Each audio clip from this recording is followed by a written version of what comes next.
네, 오늘 본문에서 유다 백성들은 이 하나님의 율법을 무시합니다.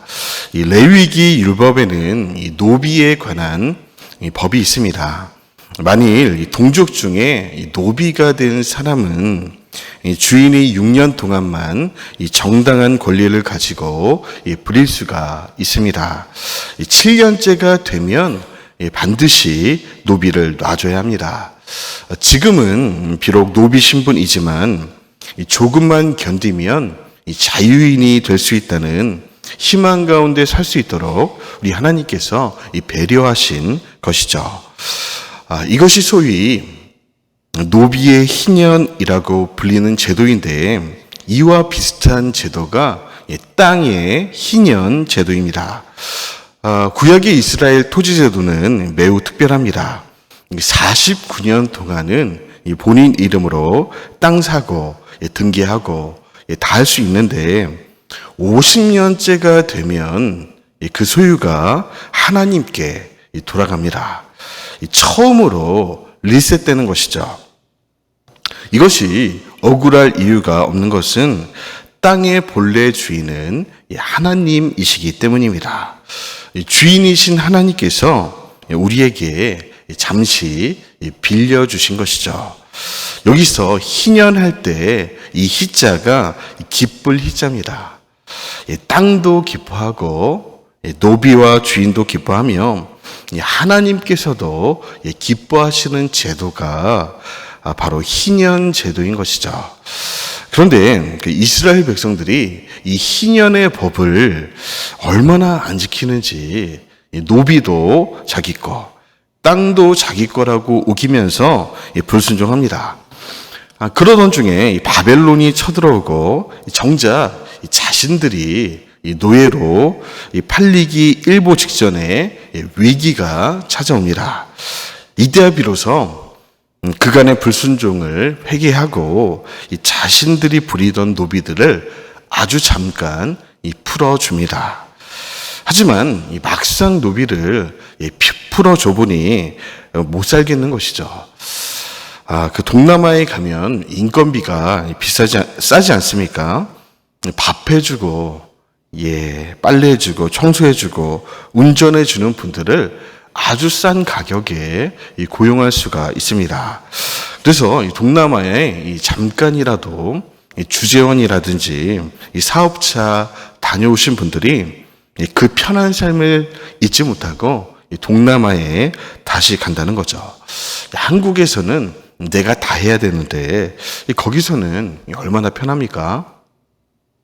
이처럼 당시에도 이 노비 제도에 맞들린 이 권력자들이 이러한 편리를 잊지 못하고 포기하지 못하고 잠깐 돌려보냈었던 그들을 다시 노비를 삼습니다.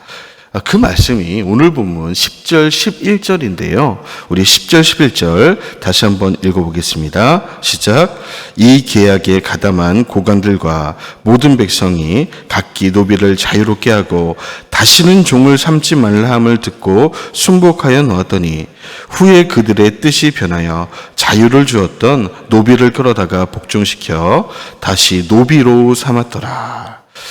하나님께서 이 모든 죄들을 다 기억하고 계시다가 그들을 향해 선포하시는 예언이 이어지는 오늘 본문의 내용입니다. 나와의 이 언약, 희년의 언약을 저버린 너희들을 내가 친히 이 바벨론의 노비로 팔아버리겠다. 너희가 감히 내 것이라 주장하던 그 땅들을 칼과 기근과 전쟁으로 이 모조리 갈아엎어서 적어도 70년 동안은 너희들이 발도 못 붙이게 하겠다. 사랑하는 여러분, 우리는 주인이 아니고 청지기입니다. 자녀도 물질도 땅도 권력도 교회도 아주 잠시 동안만 우리에게 맡겨주셨습니다. 맡겨주신 동안만 최선을 다합시다. 하나님께서 이제 됐다. 내려놔라 하시면 그 즉시 내려놓을 수 있는 신실한 주의 종, 이 청지기들이 다 되시기를 바랍니다. 처음부터 내 것이 아니라고 선포하면 자유합니다. 처음부터 이 종의 자리로 가면 행복해집니다. 이것이 하나님 나라의 원리입니다. 내가 스스로 낮추면 하나님께서 높여주십니다. 내가 노예로 살기로 자처하면 나를 주인처럼 사용하십니다. 내가 먼저 주는 자가 되면 하나님께서 친히 우리의 영원한 스폰서가 되어주십니다. 믿어지시나요? 이 원칙은 창세 이후로 한 번도 변한 적이 없습니다. 그리스도인의 권리포기라는 책이 있는데요. 이 내용을 요약하면 그리스도인들은 내가 누려도 될 만한, 아니 누려야 마땅한 권리들까지라도 내려놓는 사람들이라는 것입니다. 그 이유는 매우 단순한데 우리가 따르는 이 그리스도께서 먼저 그렇게 하셨기 때문이다. 예수님은 하나님이심에도 마땅히 받아야 될 권리들을 스스로 자진하여 포기하십니다. 이 조롱과 이 수치의 십자가에 발가 벗겨진 채 돌아가십니다. 우주를 만드신 창조주가, 인간을 만드신 전능자가 인간 손에 죽임을 당하십니다. 이 사건은요, 사단 마귀도 감히 짐작조차 못했던 쇼킹한 일이었습니다. 그렇습니다. 진짜 능력은요, 할 수 있지만 하지 않는 것입니다. 예수님은 이 자신을 조롱하고 때리는 군병들을 얼마든지 제지할 수 있으셨지만 하지 않으십니다.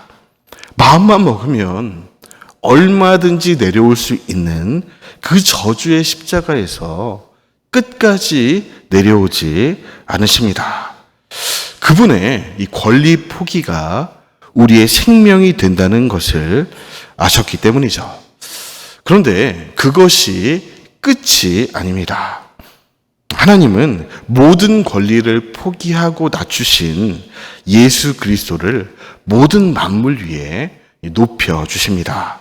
빌립보서 2장 9절부터 11절까지의 말씀인데요. 잘 아시는 말씀이죠. 제가 쉬운 말 번역으로 읽어드리겠습니다. 그러므로 하나님께서는 그를 가장 높은 자리에 올려주시고 그에게 모든 이름들 위에 뛰어난 이름을 주셨습니다. 그리하여 하늘에서나 땅 위에서나 땅 아래에 있는 모든 만물이 예수의 이름 앞에 무릎을 꿇고 다 함께 입을 모아 예수 그리스도가 주이심을 고백하게 하심으로써 아버지 하나님께 영광을 돌리게 하셨습니다. 어제부터 그 여름 성경학교가 진행 중입니다. 우리 선생님들도 마땅히 누릴 수 있는 쉼의 권리를 포기하셨습니다. 매주일 그 아이들을 섬기시고 성경학교 때는 반차를 써가시며 섬기십니다. 돈을 써가며 섬기시고요. 누가 알아주지 않아도 섬기십니다. 이뿐 아니죠.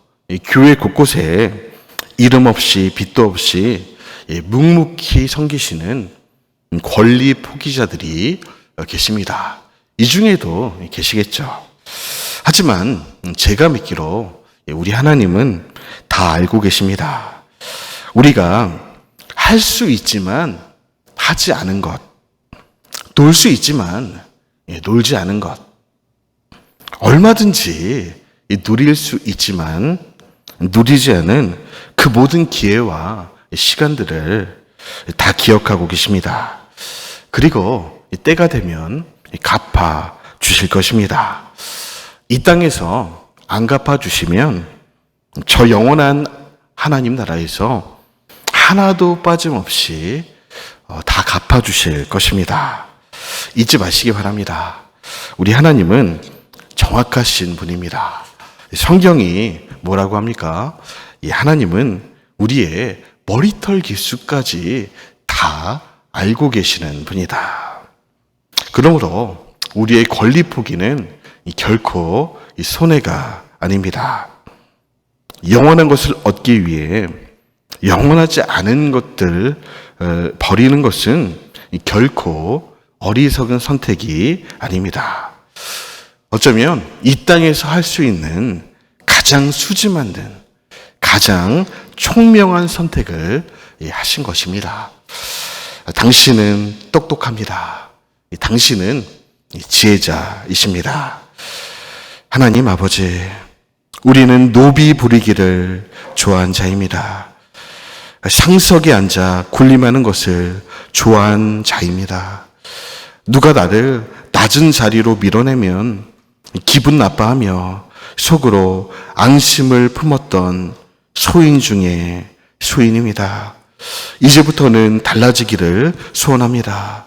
만왕의 왕이신 예수님께서 모든 권리를 스스로 포기하신 것처럼 우리도 포기하겠나이다.